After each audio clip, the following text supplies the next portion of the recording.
On lui a retiré son métier pour une fissure qu'elle n'avait pas faite. En 8 jours, toutes les portes s'étaient refermées. Sans un mot, juste des silences bien placés. Il lui restait 340 euros, un chien de 55 kilos et le titre d'une gare en granit perdue à 962 mètres dans les Cévennes. Le représentant de la compagnie lui avait laissé 15 jours pour céder. Le bourg n'a pas desserré les dents pendant 3 semaines.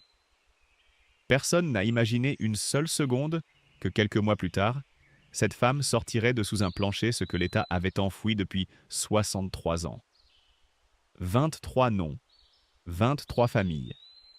Une boîte en fer blanc cachée par un homme qui n'avait plus que ça pour racheter son silence.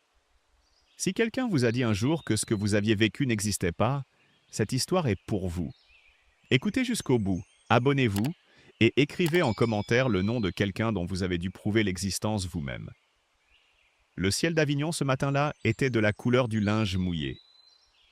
Clémence Vidal poussa la porte de l'atelier Béranger et s'arrêta une seconde sur le seuil, le temps de sentir la pluie sur son visage. Elle tenait contre sa poitrine une boîte en carton d'imprimante, la même qu'elle avait récupérée dans la réserve du fond sans demander la permission, parce que demander la permission aurait supposé de rester 1 minute de plus dans cette pièce avec cet homme. À l'intérieur de la boîte, sa loupe binoculaire, son jeu de tournevis Bergeon, ses Bruxelles personnelles et la photographie de son grand-père en uniforme SNCF, encadré en bois clair. Elle avait laissé le tablier sur son crochet. Elle n'avait pas dit au revoir aux autres. Elle traversa la place des Corps Saints sous la pluie sans presser le pas. Il n'y avait nulle part où aller vite. 3 semaines plus tôt, M. Béranger l'avait appelé dans son bureau avec le sourire particulier des gens qui ont déjà pris leur décision. Le musée Calvette lui avait confié une horloge de parquet du XVIIe siècle. Cadran en émail de Limoges, mouvement à roue de rencontre, une pièce que Clémence avait portée jusqu'à son établi comme on porte un enfant. Elle avait photographié chaque composant avant d'y toucher. C'était sa méthode depuis le premier jour, une précaution que personne ne lui avait enseignée et qu'elle appliquait par instinct. Et sur l'une de ces photographies, prise le jour même de la réception, on voyait distinctement, dans l'angle inférieur gauche du cadran, une fissure capillaire dans l'émail, fine comme un cheveu, mais là. Le conservateur du musée avait découvert la fissure lors d'un contrôle de routine. Il avait appelé Béranger. Béranger avait demandé à Clémence de montrer sa documentation. La photographie n'était plus dans le dossier partagé de l'atelier. Le serveur cloud avait migré vers une nouvelle version, 3 semaines auparavant. Des fichiers avaient été perdus. Personne ne savait lesquels, exactement. Clémence avait expliqué calmement, puis avec moins de calme, puis avec les mains qui tremblaient légèrement. Elle avait la photographie dans sa tête. Elle pouvait décrire l'angle de lumière, l'ombre portée du boîtier, la position exacte de la fissure à 5 mm du chiffre 4. Béranger l'avait écouté avec le même sourire. Puis il avait dit « Clémence, vous comprenez bien que dans notre métier, la réputation est tout ce que nous avons. Et un cadran douteux coûte plus cher que toutes vos explications. » La phrase avait un mécanisme d'horlogerie, elle aussi. Précise, sans jeu, sans espace pour glisser quoi que ce soit entre les rouages. Son studio était au 3e étage d'un immeuble rue des Lys. Rousseau l'attendait devant la porte, allongé en travers du couloir comme une barricade de chair rousse. Il pesait 55 kilos, avait 6 ans et un visage de vieux philosophe qui n'attendait plus grand-chose de l'espèce humaine. Il la regarda arriver avec la boîte en carton, se leva avec la lenteur des grandes masses et posa son museau contre sa cuisse pendant qu'elle cherchait ses clés. À l'intérieur, elle posa la boîte sur la table sans la vider. Elle fit du thé qu'elle ne but pas. Rousseau s'installa à ses pieds. Le soir, elle ouvrit l'application de sa banque. 340 euros. Le loyer était prélevé le 5 du mois suivant. Elle avait donc 22 jours et 340 euros pour trouver une solution à un problème qu'elle n'avait pas créé. Elle regarda Rousseau. Il la regardait aussi, de ce regard lourd et égal qui ne distinguait pas entre les bons jours et les mauvais. Pour lui, c'était simplement le soir, simplement la pluie dehors, simplement elle. Elle avait un chien. Elle avait ses outils. Elle avait un métier que quelqu'un venait de lui voler avec un sourire et une phrase bien réglée. Elle éteignit la lumière et écouta la pluie sur les vitres. Et ce fut tout pour ce soir-là. Elle avait passé la première semaine à écrire des lettres. Pas des emails, Des lettres, sur papier, parce que c'était ainsi qu'on se présentait dans ce métier, parce que son père le lui avait dit, et parce qu'elle y croyait encore. 4 enveloppes, 4 ateliers, 2 à Avignon, 2 à Nîmes, tous spécialisés en restauration ancienne, tous connus d'elle au moins de réputation. Elle y joignait son curriculum, une liste de références, 2 photographies de travaux antérieurs, un carillon flamand du XVIIIe et une montre de Gousset qu'elle avait démontée et remontée entièrement pour un collectionneur de Montpellier. Les refus arrivèrent en 8 jours. 4 enveloppes en retour, 4 formules différentes pour dire la même chose. Nous n'avons pas de poste disponible actuellement. Notre équipe est au complet. Nous garderons votre candidature, avec nos cordiales salutations. Clémence les lut une fois chacune et les posa sur la table à côté de la boîte en carton qui n'était toujours pas vidée. Ce qui la frappa, ce n'étaient pas les refus eux-mêmes, c'était leur rythme. 8 jours pour 4 réponses négatives, dans un secteur où l'on attendait parfois 3 semaines pour un accusé de réception. Quelqu'un avait répondu vite. Quelqu'un avait eu envie d'en finir rapidement avec sa candidature. Elle pensa à Béranger, à la façon dont il connaissait chacun de ses ateliers, dont il croisait leurs responsables 2 fois par an au moins, au salon de Besançon et de Genève. Elle pensa au fait qu'il n'avait pas eu besoin de décrocher son téléphone pour dire quoi que ce soit de précis. Une intonation suffisait dans ce milieu. Une hésitation, un silence une demi-seconde trop long. Le monde de l'horlogerie ancienne en Provence comptait peut-être 200 personnes. Béranger n'avait rien dit. Il n'avait pas eu besoin. Un mardi matin, elle mit la laisse à Rousseau et descendit vers le Rhône. Le fleuve était haut en ce début de février, gris-vert, rapide, indifférent à la ville qui le bordait. Ils marchèrent longtemps, vers le sud d'abord, puis sans direction particulière. Rousseau avançait à son rythme habituel, méthodique, s'arrêtant pour inspecter les herbes gelées au bord du chemin, reprenant sa marche sans impatience. Avignon était une ville qu'elle aimait depuis 10 ans, depuis son arrivée de Montpellier pour son apprentissage. Elle en connaissait les rues par cœur, les lumières de fin d'après-midi sur les remparts, les platanes du boulevard, la façon dont le Mistral changeait le bruit de tout. Mais ce matin-là, en marchant avec Rousseau le long du fleuve, elle comprit quelque chose qu'elle n'avait pas voulu formuler depuis 1 semaine. La ville ne la contenait plus. Pas parce qu'elle l'avait quittée, mais parce qu'on avait refermé les espaces dans lesquels elle existait ici. Elle pouvait rester, bien sûr, trouver autre chose, réorienter, attendre que Béranger vieillisse et que les mémoires s'effacent. Mais elle savait au bord de ce fleuve que ce n'était pas ce qu'elle allait faire. Elle rentra par la gare parce que c'était le chemin le plus court. Elle s'arrêta dans le café en face, un endroit sans qualité particulière. Table en formica, odeur de vapeur et de sucre brûlé. Elle commanda un café qu'on lui apporta sur une soucoupe, calé par un journal plié en 4 pour compenser le tremblement de la tasse. Elle déplaça la tasse, déplia machinalement le journal. C'était La Lozère Nouvelle, une édition vieille d'1 semaine au moins, les pages gondolées par l'humidité. En bas de la dernière page, une rubrique administrative. Vente de biens communaux, département de la Lozère. Une liste de lots numérotée, des granges, des parcelles forestières, une tour de château d'eau. Le lot 7, ancienne gare de Pont de Montvert-Haut, ligne désaffectée, mise à prix 200 €. Clémence lut le nom 2 fois. Pont de Montvert-Haut. Son grand-père Émile Vidal y avait été chef de gare de 1955 à 1971. Elle le savait sans l'avoir jamais vu autrement qu'en photographie. Une station en granit sombre, une altitude de 962 mètres, un quai envahi de ronces.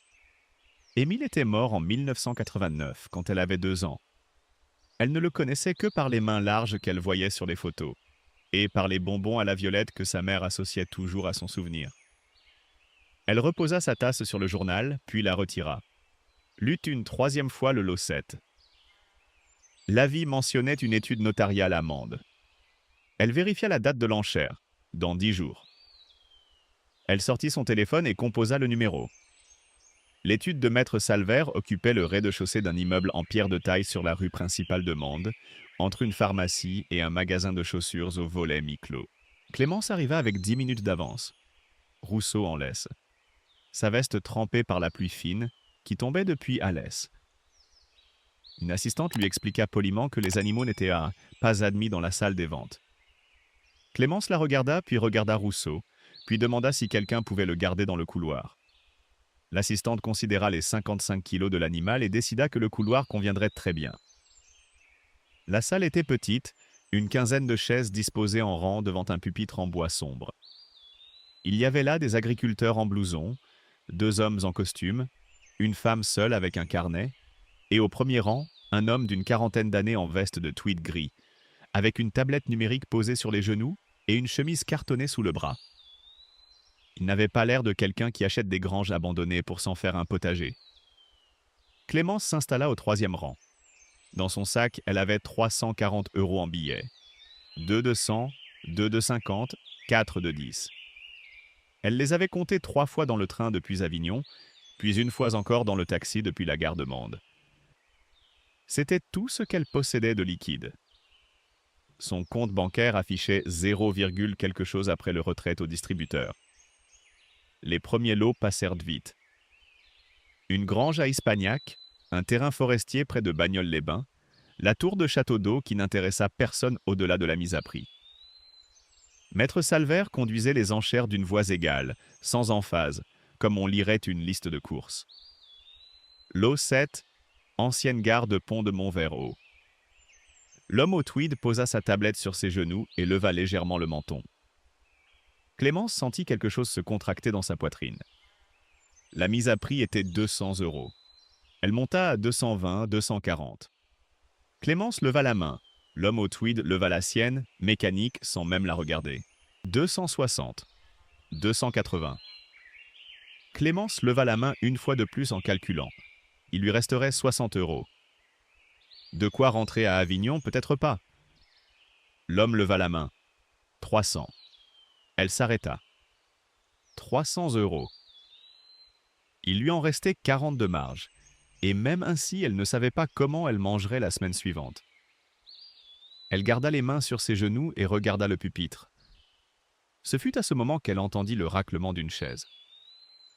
Une vieille femme, assise 2 rangs derrière elle, se levait. Petite, la soixantaine avancée, un châle sombre sur les épaules, les cheveux blancs tirés en arrière. Elle traversa la salle sans se presser, comme si elle avait tout son temps, s'approcha de Clémence et posa dans sa main ouverte des billets pliés en 2. Clémence les sentit avant de les voir. 60 €. La vieille femme dit, assez distinctement pour que la salle entende, « Votre grand-père a été correct avec mon mari. C'est mon tour. » Puis elle retourna à sa chaise avec le même calme, s'assit, croisa les mains. Clémence regarda les billets. Regarda Maître Salvert. Leva la main. 340. L'homme au tweed se redressa légèrement et sortit son téléphone. Il pianota quelque chose, attendit, pianota encore. Maître Salvert laissa passer le silence réglementaire. L'homme au tweed regardait son écran, les sourcils légèrement froncés, attendant visiblement une réponse qui ne venait pas au rythme souhaité. Adjugé à 340 €. Le marteau tomba. L'homme au tweed posa son téléphone sur sa cuisse avec une lenteur qui ressemblait à de la contrariété contenue. Il ne se retourna pas. Clémence signa les documents dans le bureau de Maître Salvert, Rousseau couché sur ses pieds sous la table. Quand elle ressortit dans le couloir, la vieille femme n'était plus là. Elle demanda à l'assistante. Elle était partie pendant la signature, dit-elle. Elle n'avait pas vu dans quelle direction. Sur les marches de l'étude, sous la pluie revenue, l'homme au tweed l'attendait. Il lui tendit une carte de visite entre 2 doigts. Bertrand Malval, directeur du développement, compagnie Sévenol de tourisme ferroviaire. Il dit « Mademoiselle, je vous donne 15 jours pour réfléchir. Nous proposons 4 fois ce que vous venez de payer. La gare seule ne vaut rien.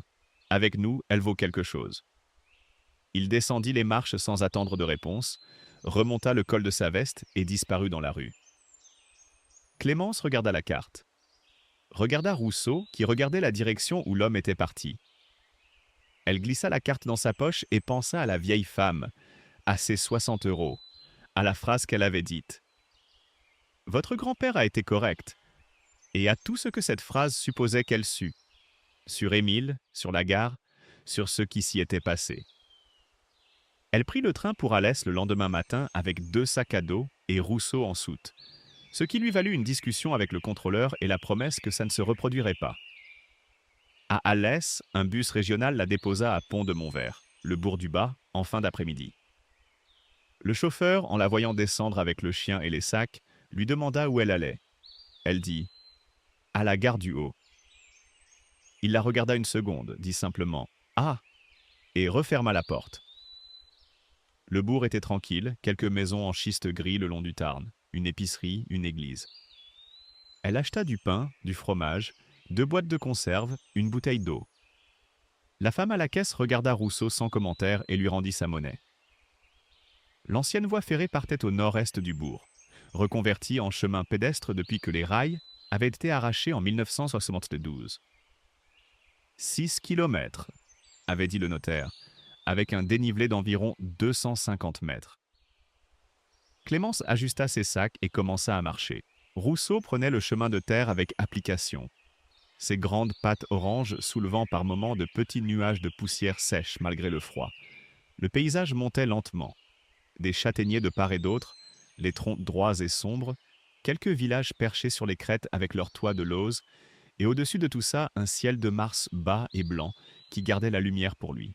Le chemin longeait parfois le bord d'un à-pic sur les gorges du Tarn, et alors on entendait l'eau en bas, lointaine, continue, indifférente.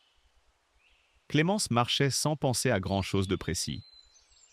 Après 2 semaines à tourner dans son studio d'Avignon, à relire des refus et à compter des billets, le simple fait de poser un pied devant l'autre sur un chemin qui montait avait quelque chose de presque réparateur. La gare apparut au détour d'un coude du chemin, sans prévenir. Elle était là depuis 1892, disait le document du notaire. Un bâtiment en granit sombre, trapu, avec 2 ouvertures de porte et 4 fenêtres clouées de planches grises. Sous le débord du toit, en lettres capitales à moitié effacées, Pont de Montvert Haut, ALT 962M. Sur le côté, un clocheton en fer rouillé pendant légèrement de son support, comme une tête penchée. La plateforme qui avait servi de quai était envahie de ronces et d'herbes sèches.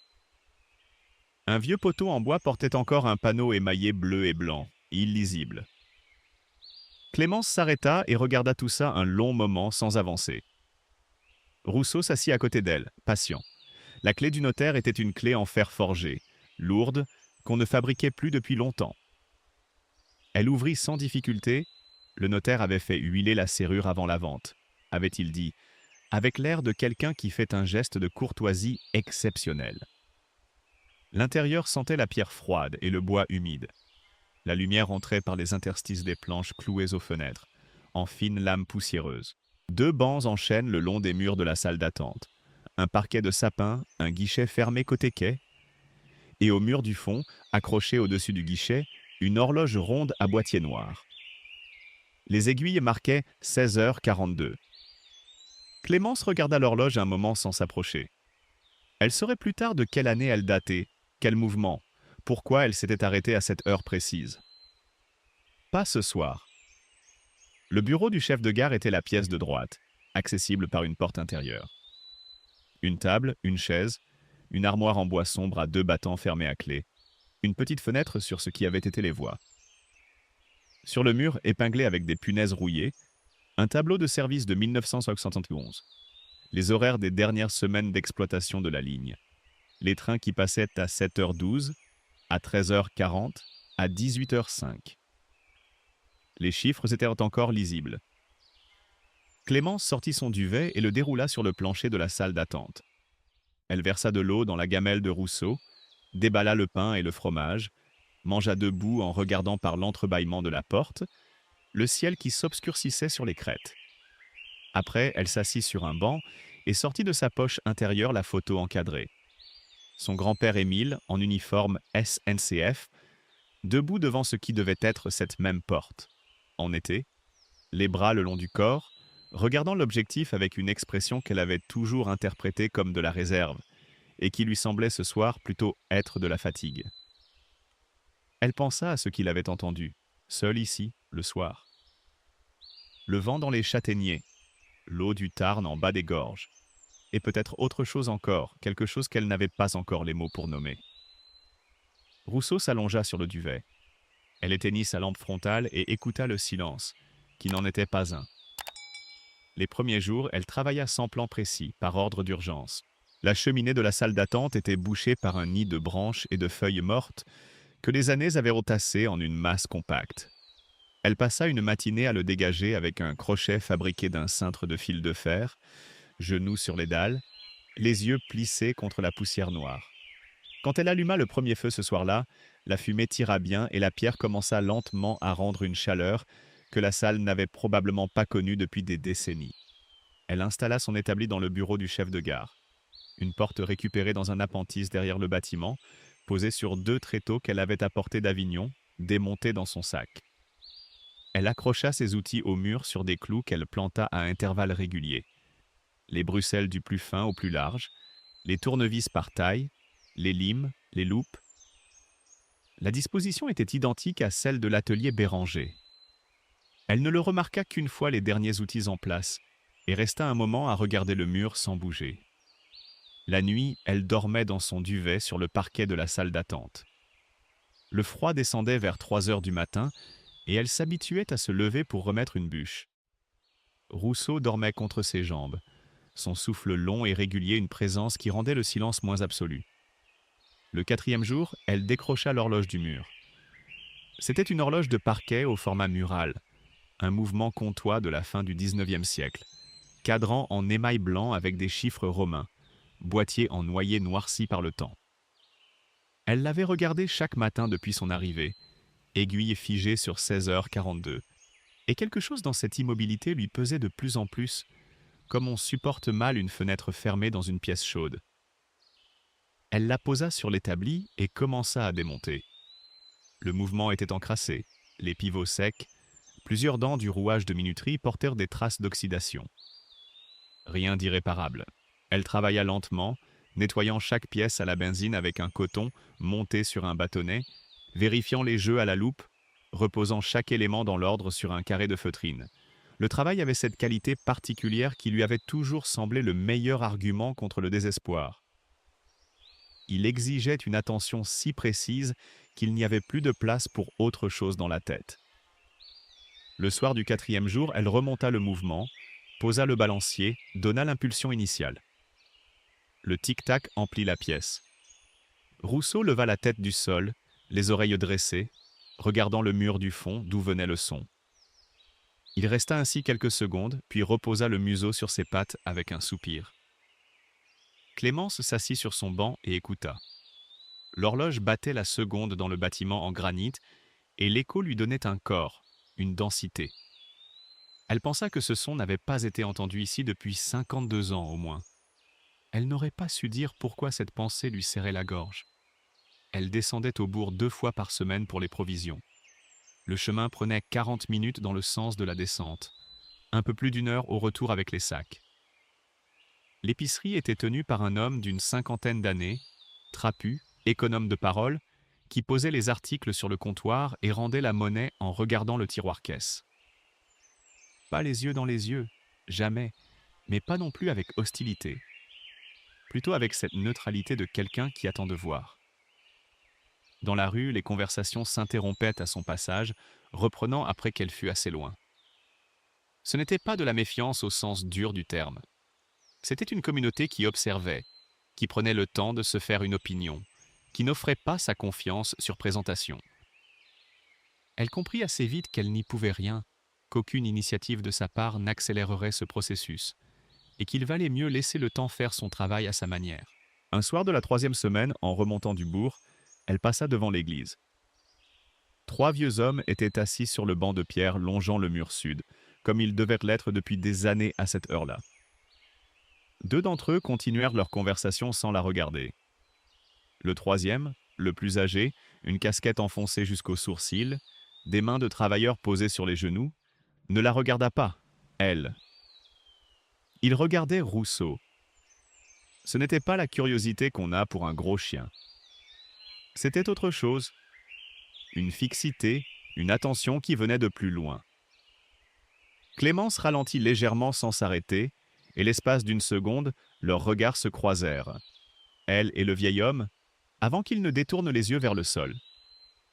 Elle continua à monter, mais en chemin, elle pensa à ce regard, à ce qu'il contenait, et elle ne trouva pas de mots pour le nommer, sinon peut-être celui-ci, de la mémoire. Cela commença un mardi, sans signe particulier.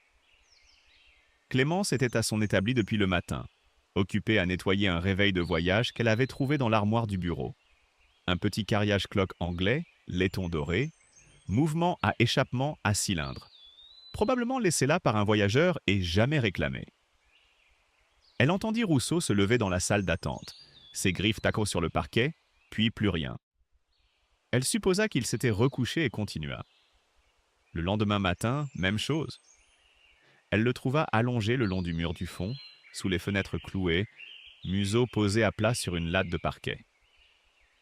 Pas endormi, ses yeux étaient ouverts. Il la regarda entrer, ne bougea pas. Le troisième jour, il n'avait pas changé de place. Clémence s'accroupit à côté de lui, posa la main sur son flanc. Il respirait lentement, chaud, sans signe d'inconfort. Elle regarda dans la direction qu'il regardait, ce qui ne donnait que le mur et le bas de la fenêtre clouée. Puis elle regarda ce sous quoi son museau était posé. C'était une latte de sapin comme les autres, teinte sombre par les décennies. Les nœuds du bois apparents, les bords arrondis par l'usure. Mais entre cette latte et celle qui la jouxtait côté mur, l'intervalle était très légèrement plus large. Pas de façon évidente. Il fallait regarder avec l'attention qu'on portait aux choses de près, l'attention des métiers qui travaillent à la loupe. Clémence s'allongea presque à plat ventre pour voir, Rousseau toujours immobile contre elle. L'intervalle était régulier sur toute la longueur. Pas un simple retrait du bois, pas une fissure. Un joint. Une latte qui avait été découpée et reposée. Elle alla chercher dans son établi un ciseau à bois, le plus large, 20 mm. Revint, s'agenouilla. Rousseau se leva et recula d'un pas, lui laissant la place, comme s'il avait attendu ceci. Elle glissa la lame dans l'intervalle, appuya doucement. La latte résista une seconde puis céda avec un son bref, un soupir de bois comprimé depuis longtemps. Elle la souleva par une extrémité. En dessous, entre deux solives, le vide habituel de la structure, sauf qu'au fond de ce vide, posé dans le creux d'une poutre, il y avait quelque chose. Une boîte en fer blanc, rectangulaire, de la taille d'une grosse boîte à chaussures, mais plus plate. Sur le couvercle, à travers la rouille des bords, on distinguait encore l'imprimé commercial. Des biscuits lus, une réclame d'avant-guerre aux couleurs passées. La boîte était enveloppée dans une toile cirée noire, serrée par une ficelle de chanvre qui avait durci et grisé avec les années. Clémence la sortit du creux avec précaution, les deux mains, et la posa sur ses genoux. Elle était lourde. Pas très lourde, peut-être 2 kilos, mais dense, comme si ce qu'elle contenait avait une consistance propre au-delà du poids. Elle défit la ficelle. La toile cirée s'ouvrit. Le couvercle de la boîte s'enlevait par pression latérale. Elle dut forcer légèrement, la rouille des bords y résistant, et puis il céda. À l'intérieur, 3 choses. Un carnet d'écolier, couverture cartonnée bleue, les coins écornés, les pages gonflées par une humidité ancienne et resséchées ensuite en une masse légèrement ondulée. Une clé en cuivre, petite, du type de celles qui ouvraient les armoires à double paneton, comme l'armoire dans le bureau du chef de gare, celle dont elle n'avait pas trouvé la clé et qu'elle n'avait pas forcée. Et une enveloppe, kraft épais, fermée à la cire, sur laquelle une main avait écrit à l'encre bleue, en lettres capitales soignées, « À ouvrir après ma mort ». Éve, Émile Vidal. Clémence resta assise par terre, la boîte sur les genoux, les 3 objets devant elle sur le parquet. La cheminée tirait dans la pièce voisine et le bois craquait. L'horloge battait ses secondes au mur, régulière, indifférente. Rousseau vint se recoucher à côté d'elle, son flanc contre sa hanche. Elle ne toucha à rien. Pas encore. Il y avait dans cette boîte quelque chose qui avait attendu depuis 1962. Elle ne savait pas encore ce que c'était, mais elle le sentait dans le poids, dans l'enveloppe fermée à la cire, dans les lettres capitales de son grand-père. Quelque chose qui avait attendu la bonne personne, au bon moment, avec les bons yeux pour lire. Elle ferma le couvercle, le posa à côté d'elle, regarda le trou dans le parquet, la poutre, le vide où la boîte avait reposé pendant 62 ans. Puis elle regarda Rousseau, qui regardait la boîte. Elle dit à voix haute, dans le silence de la gare, « D'accord, ce soir. » Elle attendit que la nuit soit vraiment tombée. Elle ne savait pas pourquoi. Peut-être parce que ce qui était dans ce carnet lui semblait appartenir à l'obscurité, à ces heures où l'on peut lire sans être vu. Elle remit du bois dans la cheminée, rapprocha son banc de la chaleur, posa la boîte ouverte sur ses genoux et sortit le carnet. La couverture était cartonnée, bleue, du type qu'on vendait dans les papeteries scolaires des années 50. À l'intérieur du rabat, en haut à gauche, une écriture à l'encre noire, les majuscules droites et serrées. Émile Vidal, chef de gare, pont de Montvert-Haut. Pas de date, pas de titre. Les premières pages étaient des notes techniques. Horaire, tonnage, relevé de température des rails en été. L'écriture d'un homme habitué au formulaire. Précise, sans fioriture. Puis vers la 10e page, le ton changeait. Les phrases devenaient plus longues, les marges envahies de rajouts, et par endroits les mots français cédèrent la place à des tournures occitanes que Clémence ne comprenait qu'à moitié, mais dont elle sentait le poids. La nuit du 14 juillet 1962 occupait 19 pages. Émile écrivait, vers 22h30, passage d'un convoi non répertorié sur la ligne. Numéro de circulation 4973, non inscrit au tableau de service du mois. Composition, une locomotive, 3 wagons de voyageurs, un wagon de queue. À bord, d'après ce qu'il avait pu voir depuis le quai, où on lui avait ordonné de rester, des familles. Des femmes, des enfants, des hommes âgés. Des Algériens, écrivait-il, rapatriés vers un centre d'hébergement dont personne ne lui avait précisé le nom ni la localisation. Il avait demandé les documents de transit. On lui avait montré une feuille tamponnée, un seul tampon, illisible. Le chef de convoi, un militaire, lui avait dit de rentrer dans son bureau et d'attendre le passage. Le convoi était reparti vers le nord à 22h52. Émile l'avait noté à sa montre. À 23h18, il avait entendu le bruit. Il écrivait ce mot seul sur une ligne. Le bruit. Et reprenait au paragraphe suivant. Il avait couru sur l'ancienne voie pendant 20 minutes dans le noir avec sa lampe à acétylène avant d'atteindre les gorges. Le convoi avait déraillé dans la courbe du viaduc de la Riace.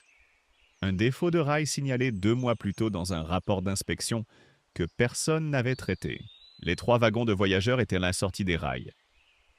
2 étaient tombés en contrebas. Il avait écrit « J'ai compté », puis une ligne vide, puis 23. Les militaires étaient arrivés avant les secours locaux, avant la gendarmerie, avant les pompiers de Florac. Ils avaient établi un périmètre. On avait dit à Émile de rebrousser chemin. Il avait refusé. Un officier lui avait alors dit, et Émile reproduisait la phrase entre guillemets avec une précision qui donnait à penser qu'il l'avait répétée mentalement des milliers de fois depuis. Il n'y a pas eu d'accident cette nuit. Il n'y a pas eu de convoi. Vous n'avez rien vu et vous n'avez rien à noter. Est-ce que c'est clair, Vidal? Ce n'était pas une question. Émile l'avait écrit sans point d'interrogation. Les pages suivantes décrivaient des jours d'après. Le silence des autorités, l'absence de tout article dans la presse régionale. Les familles qui avaient attendu dans des centres d'accueil sans recevoir de nouvelles. Un nom rayé d'un registre. Émile avait vérifié lui-même après dans les archives de la ligne. La circulation 4173 avait été inscrite puis biffée d'un trait d'encre si appuyé que le papier était presque percé. Clémence prit la clé en cuivre. Elle alla dans le bureau, s'accroupit devant l'armoire en bois sombre dont elle n'avait jamais forcé les battants. La clé entra dans la serrure et tourna au premier essai.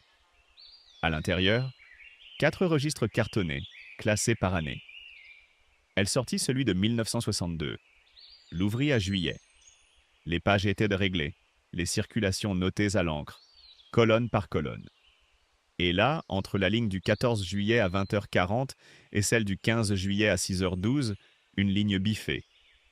Un seul trait horizontal, épais, à l'encre différente, plus noire, plus récente que le reste. Mais Émile avait écrit au crayon à papier dans la marge, si petit qu'il fallait la loupe. Carney 173. Et dessous, un chiffre. 23. Clémence referma le registre et resta debout dans le bureau froid, la main à plat sur la couverture cartonnée. Son grand-père avait obéi cette nuit-là. Il avait rebroussé chemin, il n'avait pas insisté, il avait gardé le silence pendant 27 ans, jusqu'à sa mort. Mais il avait noté. Il avait conservé. Il avait enveloppé dans de la toile cirée et caché sous une latte de parquet tout ce qu'il n'avait pas pu dire à voix haute. Il avait fait de cette boîte une instruction, une délégation, un acte de confiance différé vers quelqu'un qu'il ne connaissait pas encore. Que celui qui ouvre cette boîte fasse mieux que moi. Elle n'avait pas encore ouvert l'enveloppe, mais elle savait maintenant ce qu'elle allait faire. Elle descendit au bourg le lendemain matin avec le carnet d'Émile dans son sac et une photographie qu'elle avait prise la veille au soir, le registre ouvert à juillet 1962, la ligne biffée, le 4173 écrit au crayon dans la marge. Elle avait imprimé la photo sur la petite imprimante portable qu'elle utilisait pour documenter ses restaurations. Le vieil homme à la casquette était sur son banc devant l'église, seul ce matin-là. Elle s'approcha sans détour et s'assit à l'autre extrémité du banc, sans demander la permission. Rousseau s'installa entre eux deux, ce qui eut pour effet de rendre la situation moins frontale. L'homme regarda le chien puis ses propres mains. Elle posa la photographie sur le banc entre eux. Elle dit simplement « Mon grand-père était Émile Vidal. Je viens de trouver ce qu'il avait caché sous le plancher. » Le vieil homme ne toucha pas la photographie, mais il ne détourna pas les yeux non plus. Il resta ainsi un long moment, et quand il parla, ce fut d'une voix basse et mesurée, comme quelqu'un qui a longtemps réfléchi à ce qu'il dirait si ce moment arrivait. Il dit « Venez avec moi ». Il la mena à pied jusqu'à une maison en retrait de la Grand-Rue, derrière l'église, avec un jardin clos par un muret de schiste. Il frappa à la porte d'une manière particulière. 3 coups, une pause, 2 coups, et attendit. La porte s'ouvrit sur Marthe Bouvier. Elle n'eut pas l'air surprise. Elle regarda Clémence, puis le sac sur son épaule, puis dit « Entrez. Je savais que ça viendrait un jour. » La maison sentait la cire et le tilleul. Marthe les fit asseoir dans la cuisine, posa une cafetière sur la table sans demander, s'assit en face de Clémence et croisa les mains. Elle avait une façon de tenir son corps, droite et immobile, qui évoquait quelqu'un qui a porté quelque chose de lourd pendant très longtemps et a appris à ne pas le montrer. Son mari, dit-elle, s'appelait Roger Bouvier. Il était gendarme à Florac en juillet 1962. C'est lui qui avait établi le périmètre cette nuit-là, sur ordre de l'officier militaire. Il avait obéi. Il était rentré à la maison avant l'aube et n'avait plus jamais parlé de cette nuit, pas une seule fois en 40 ans de mariage. Sauf une fois, 3 jours avant de mourir en 2004, quand il avait dit à Marthe « Il y avait des enfants », et il s'était retourné vers le mur. Marthe avait su, aux obsèques, reconnaître votre grand-père dans la foule. Ils ne s'étaient jamais parlé, mais ils se connaissèrent de vue, les 2 hommes qui avaient été là cette nuit-là et qui vivaient depuis avec. Quand Émile était mort en 1989, Marthe avait pensé que le secret mourrait avec eux deux. Puis elle avait appris l'enchère pour la gare, elle avait vu le nom Vidal dans les documents notariaux, et elle avait décidé de venir. Elle ouvrit un tiroir de la table et en sortit une enveloppe qu'elle posa devant Clémence. À l'intérieur, un nom, une adresse à Montpellier, un numéro de téléphone. Saïd Belkacem avait-elle écrit de sa main ? 68 ans. Il a survécu. Il attend depuis 1962. Clémence prit le train pour Montpellier 3 jours plus tard, un matin de début avril. L'adresse donnait sur un immeuble propre du quartier Figuerolles, 4e étage sans ascenseur. Elle avait téléphoné la veille. La voix au téléphone avait été calme, presque formelle, et avait dit « Oui, venez, apportez ce que vous avez. » Saïd Belkacem ouvrit la porte lui-même. Un homme grand, les cheveux blancs, les épaules encore larges malgré les ans, avec des yeux qui avaient la qualité particulière des gens qui ont appris à regarder les choses en face parce que détourner le regard ne servait plus à rien. Il la fit entrer dans un salon sobre, 2 fauteuils, une table basse, des livres. Pas de photographies au mur. Il avait 15 ans en juillet 1962. Il voyageait avec sa mère, sa sœur et les familles de 3 voisins de leur village de la Mitidja, tous transférés vers un centre d'hébergement dans le nord. Il se souvenait du quai de la gare du Haut, du chef de gare debout sous la lampe, de la chaleur dans les wagons, de sa sœur endormie contre son épaule. Il se souvenait du bruit et de s'être retrouvé dans les broussailles du talus sans comprendre comment. Il avait marché dans le noir jusqu'à une ferme. Il dit tout cela lentement, sans détour, avec la précision de quelqu'un qui a répété ce récit dans sa tête pendant 63 ans, et sait exactement quels mots employer. Puis il s'arrêta et regarda le sac de Clémence. Elle sortit le carnet. Elle le posa sur la table entre eux. Il posa la main dessus sans l'ouvrir, la paume à plat, et garda le silence un long moment. Il dit enfin « Votre grand-père ». Il était là sur le quai. Je me souviens de sa lampe. Le journaliste s'appelait Karim Lacombe. Elle avait trouvé son nom au bas d'une enquête publiée 2 ans plus tôt sur des archives militaires de la guerre d'Algérie, une enquête précise, sans effet de manche, qui citait ses sources dans le détail. Elle lui avait envoyé un email en avril avec 3 mots en objet. Document 1962, Cévennes. Il avait répondu en 4 heures. Ils se rencontrèrent à Montpellier dans un café proche de la gare. Clémence apporta le carnet, les photographies des registres, la copie du rapport d'inspection du rail signalé 2 mois avant l'accident, et le témoignage écrit de Saïd Belkacem, que le vieil homme avait accepté de rédiger et de signer de sa main. Karim lut tout en silence, dans l'ordre, sans poser de questions avant d'avoir fini. Puis il referma le dernier document et dit « Il va falloir du temps, plusieurs mois. On doit tout vérifier indépendamment, trouver d'autres sources, consulter un historien spécialiste. Si vous publiez quelque chose de fragile, ça se retourne contre vous, et les familles en perdent leur seule chance. » Elle dit « Je comprends. Prenez le temps qu'il faut. » Les semaines qui suivirent assurèrent la texture particulière de l'attente active. Des jours en apparence immobiles, mais traversés de courants souterrains. Karim l'appelait régulièrement, posait des questions précises, demandait des clarifications sur tel mot occitan du carnet, sur la géographie exacte du viaduc de la Rieysse, sur le système d'archivage de la SNCF en 1962. Elle répondait ce qu'elle savait, renvoyait à Saïd pour le reste.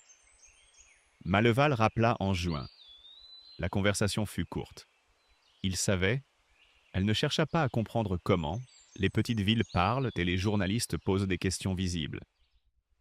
Il dit que la compagnie Sevenol avait investi 3 200 000 € dans la restauration de la ligne, que 40 emplois locaux dépendèrent du lancement du circuit touristique prévu pour l'été suivant, que le classement éventuel du site comme lieu de mémoire bloquerait l'exploitation commerciale pour une durée indéterminée. Sa voix était celle d'un homme qui a l'habitude d'énoncer des chiffres comme des arguments définitifs. Clémence écouta sans l'interrompre. Puis elle dit qu'elle notait ce qu'il lui disait. Et elle raccrocha. C'est Karim qui lui parla d'Omar Mansouri. L'historien qui l'avait consulté avait retrouvé, dans les archives d'une association de rapatriés, une liste partielle des passagers du convoi Carme 173, reconstituée dans les années 90, à partir de témoignages familiaux. Parmi les noms, Aïcha Mansouri, 7 ans. Et dans le héros, un frère vivant, Omar, 67 ans, Béziers. Elle y alla seule, un jeudi de juillet, avec le carnet et une enveloppe. Dans le carnet d'Émile, à la page 32, il avait joint une série de petites photographies, des portraits format identité, probablement issus des documents des voyageurs récupérés avant que les militaires ne sécurisent le site.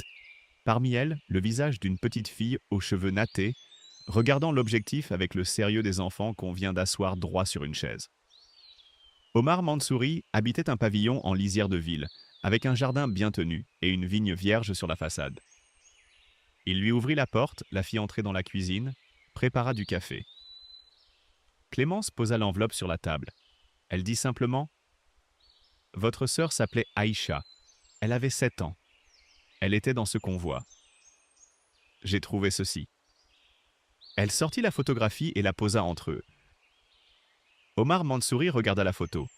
Il ne la prit pas tout de suite. Il posa les deux mains à plat sur la table, de part et d'autre du cliché, comme pour l'encadrer, comme pour s'assurer qu'elle ne disparaîtrait pas. Et il pleura en silence, sans bouger, les mains toujours à plat, les épaules immobiles. Clémence ne dit rien. Il n'y avait rien à dire. Après un long moment, il dit « Toute ma vie, ma mère a répété. Ils l'ont prise et ils ne nous ont jamais dit où elle est. Ma mère est morte en 2003 sans savoir. » En septembre, Mediapart publia l'enquête. 4 pages, les scans du carnet, le témoignage de Saïd, le rapport de l'historien, les 23 noms reconstitués. Le titre « Convoi Carigny 173 ». Le déraillement que la République a effacé. En 5 jours. Le Monde, Libération, France Inter, une question au gouvernement à l'Assemblée. La semaine suivante, le ministère de l'Intérieur annonçait la création d'une commission d'identification des victimes. La préfecture gelait les autorisations d'exploitation commerciale de la ligne Sévenol, dans l'attente d'une décision sur le statut mémoriel du site. Malval appela le soir même de la décision préfectorale. Sa voix n'avait plus la forme mesurée de juin. Il dit « Vous comprenez ce que vous avez fait ? 3 millions. 40 emplois locaux. » Clémence répondit « 23 noms, monsieur Malval. Vous comprenez ce qu'ils ont fait ?» Elle raccrocha, posa le téléphone sur la table. Rousseau leva les yeux vers elle depuis le sol, puis les referma. La plaque fut inaugurée un samedi de janvier par un froid sec et blanc qui rendait l'air transparent jusqu'aux crêtes. Elle était en marbre gris, fixée au mur sud de l'église du bourg, financée par le département et 2 associations. Les noms y étaient gravés par ordre d'âge, du plus jeune au plus âgé. Aïcha Mansouri, 7 ans, en premier. Mohamed Khaled, 74 ans, en dernier. Entre eux, 21 autres, des femmes, des hommes, des enfants, restitués à leur existence par une commission qui avait travaillé 4 mois à partir du carnet d'Émile et des archives des associations. Omar Mansouri était là avec 2 de ses fils. Saïd Belkacem était venu depuis Montpellier, appuyé sur une canne qu'il n'avait pas la dernière fois. Il s'arrêta devant la plaque, chercha le nom d'Aïcha, posa un doigt sur les lettres gravées et resta ainsi un moment sans bouger, les yeux fermés, pendant que le froid immobilisait tout autour de lui. Clémence se tenait en retrait, Rousseau assis contre sa jambe. Le maire dit quelques mots, brefs et justes. Il n'y avait pas grand-chose à ajouter à ce que les noms disaient eux-mêmes. Les 2 lettres arrivèrent en octobre, à 2 jours d'intervalle, par courrier recommandé. La première portait l'en-tête de la maison Béranger, Horlogerie-Restauration, Avignon.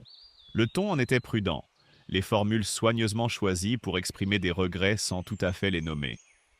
Il était question de circonstances mal interprétées, d'une collaboration qu'on aurait souhaité voir se poursuivre, d'un poste de restauratrice principale, désormais disponible, assorti d'une rémunération revue. La lettre se terminait par l'expression de la considération distinguée de Maître Béranger. La seconde venait du musée Calvet, directement, signée par la conservatrice en chef. Plus directe, plus honnête, elle proposait un poste de curatrice adjointe pour la collection horlogère, contrat d'État, 2 ans renouvelables, un bureau avec vue sur le jardin botanique.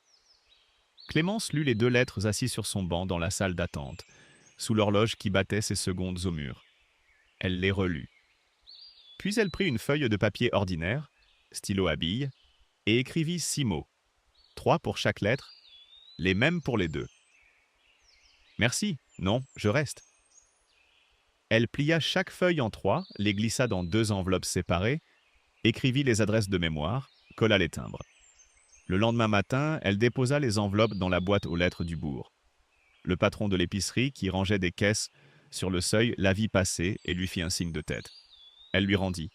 Lila arriva au printemps, un mardi de mai, avec un sac à dos militaire, une valise à roulettes qui refusait de rouler sur le chemin de terre, et une cage de transport dans laquelle un chat roux dormait avec l'indifférence des animaux qui ont décidé de faire confiance au mouvement. Elle avait 22 ans, un dossier universitaire interrompu, et des mains qui savaient tenir des objets fragiles. Clémence l'avait compris à la façon dont elle avait pris le premier mouvement qu'on lui avait mis entre les doigts. Pas trop fort, pas trop peu, avec ce respect instinctif qu'on n'enseigne pas vraiment. Rousseau inspecta la cage dès le premier soir, museau contre les barreaux, méthodique. Le chat le regarda avec une placidité absolue. Le deuxième jour, Rousseau recommença. Le troisième, il alla se coucher de l'autre côté de la pièce et ne regarda plus la cage. L'affaire était classée. L'orage de décembre fut annoncé 3 jours à l'avance. Lila était partie dans sa famille pour les fêtes. Clémence rentra les bûches, vérifia les volets, doubla la réserve d'eau. Le soir où le vent atteignit la montagne, elle était seule avec Rousseau. Elle descendit dans la salle d'attente en fin de soirée pour s'assurer que les stavantes tenaient. Le vent chargeait contre les murs avec une régularité presque mécanique. Et par moments, un volet claquait quelque part contre la façade. Un bruit sec et répété qui ne ressemblait à rien d'autre. À l'intérieur, les murs de granit filtraient tout. Pas le son entièrement, mais la violence. Ce qui entrait dans la salle d'attente, c'était une version assourdie de la tempête, gérable, presque abstraite. Clémence s'assit sur le banc. Rousseau vint s'allonger à ses pieds, le flanc contre ses chevilles. Elle éteignit sa lampe frontale. Dans le noir, le tic-tac de l'horloge. Régulier, exact, sans opinion sur la tempête dehors ni sur rien d'autre.